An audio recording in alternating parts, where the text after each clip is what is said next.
வணக்கம் மக்களே. அதிமுகவுல அடுத்த விக்கெட்டும் அவுட் ஆயிடுச்சு.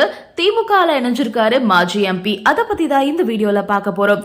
கடந்த சில தினங்களுக்கு முன்னாடி அதிமுக முன்னாள் அமைச்சர் அன்வர் ராஜா முதல்வர் ஸ்டாலின் முன்னிலையில திமுகல இணைஞ்சிருந்தாரு.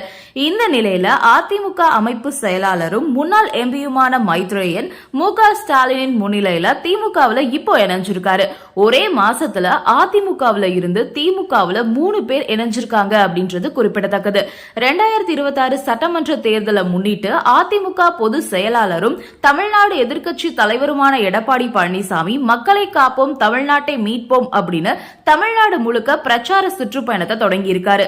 அதோட அதிமுக கூட்டணியில பாஜக இணைஞ்சிருக்கக்கூடிய நிலையில பாமக, தேமுதிக உள்ளிட்ட கட்சிகளை கூட்டணிக்குள்ள கொண்டு வர பேச்சுவார்த்தை நடந்துட்டு வருது.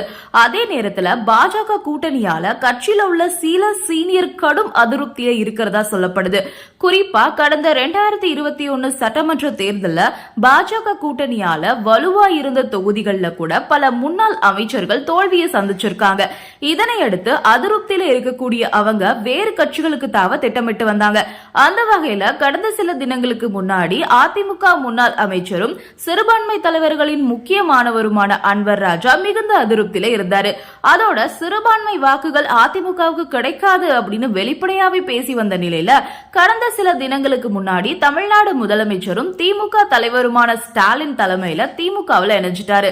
கட்சியில சேர்ந்த சில தினங்கள்லயே அவருக்கு மாநில பொறுப்பு கொடுக்கப்பட்டிருக்கு. இந்த நிலையில அதிமுகவுல அடுத்த விக்கெட் விழுந்திருக்கு. திமுகவுக்கு போன அன்வர் ராஜா அதிமுக அதிருப்தியில இருக்கக்கூடிய தலைவர்கள் எல்லாம் தொடர்பு கொண்டு கட்சியில மரியாதை இல்ல அப்படின்னா திமுகவுக்கு வாங்க, உங்களுக்கு உரிமை மரியாதை எல்லாமே வழங்கப்படும் அப்படின்னு சொன்னதா சொல்லப்படுது. இந்த நிலையில தான் அதிமுக அமைப்பு செயலாளர் முன்னாள் மைத்ரேயன் திமுக தலைமையகமான அண்ணா அறிவாலயத்துல திமுக தலைவர் ஸ்டாலின் முன்னிலையில திமுகவுல இணைஞ்சிருக்காரு. அவரை பொன்னாடை போர்த்தி திமுக தலைவர் மு.க. ஸ்டாலின் வரவேற்றிருக்காரு. அவரோட உதயநிதி ஸ்டாலின் உள்ளிட்டோர் வரவேற்றிருக்காங்க. தற்போது 69 வயதாகும் மைத்ரேயன் அதிமுகவுடைய முக்கிய தலைவர்கள்ல ஒருவராய் இருந்திருக்காரு.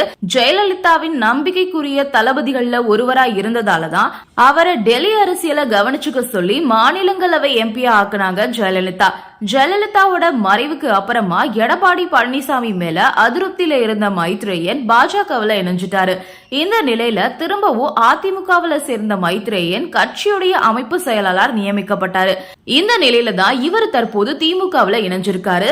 மைத்ரேயன் மட்டுமல்லாது வரும் காலங்கள்ல மேலும் சில அதிமுக புள்ளிகளும் திமுகவுல இணையலாம் அப்படின்னு சொல்லப்படுது.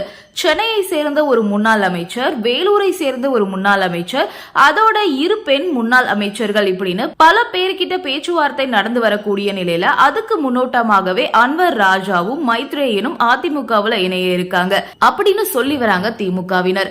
அதோட புதுக்கோட்டை முன்னாள் எம்எல்ஏ கார்த்திக் தொண்டைமானும் திமுகவுல இணைஞ்ச நிலையில ஒரே மாசத்துல அதிமுகவுல இருந்து திமுகவுல 3 பேர் இணைஞ்சிருக்காங்க அப்படின்றது குறிப்பிடத்தக்கது. நன்றி, வணக்கம்.